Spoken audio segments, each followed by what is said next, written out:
لیکن جب آپ کسی فوت شدہ کو پکارتے ہیں، وہ فوت شدگان جن کے بارے میں اللہ یہ کہتا ہے کہ وما انت بمسمع من فی القبور، کہ جو بھی قبروں میں ہیں انہیں آپ اپنی آواز نہیں سنا سکتے۔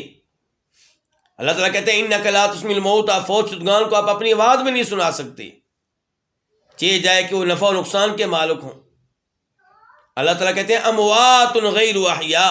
وہ فوت ہو چکے ہیں، زندہ نہیں ہیں۔ وما یشعرون ایان یبعثون، انہیں نہیں پتا کہ انہیں کب اٹھایا جائے گا، انہیں تو یہ بھی نہیں پتا۔ تو اب بھی آپ ان کو پکاریں، اس کا مطلب یہ ہے کہ آپ ان کو غیبی طاقتوں کا مالک سمجھتے ہیں اللہ تعالیٰ کی طرح، یعنی کہ آپ یہ عقیدہ رکھتے ہیں کہ جیسے اللہ مجھے نظر نہیں آ رہا، اللہ بظاہر موجود نہیں ہے، لیکن وہ مجھے دیکھ رہا ہے، میری آواز سن رہا ہے، میرے حالات کو جانتا ہے، میرے سینے کی باتوں کو جانتا ہے، اسے پکاروں تو میری مدد کرے گا اور وہ میری مدد کرنے پہ قادر ہے، چاہے نظر نہ آئے۔ تو جب آپ قبر والے کو پکارتے ہیں اور وہ مٹی کے نیچے دفن کیا جا چکا ہے، قرآن و حدیث سے ثابت ہوتا ہے کہ نفع نقصان کا مالک نہیں ہے، آپ پھر بھی پکارتے ہیں، اس کا مطلب یہ ہے کہ آپ سمجھتے ہیں کہ یہ بھی اللہ کی طرح غیبی طاقتوں کا مالک ہے۔ جیسے اللہ عرش کے اوپر ہیں پھر بھی میری آواز سنتے ہیں، قبر والا مٹی کے نیچے ہے پھر بھی میری آواز سنتا ہے، میرے حالات کو جانتا ہے، اور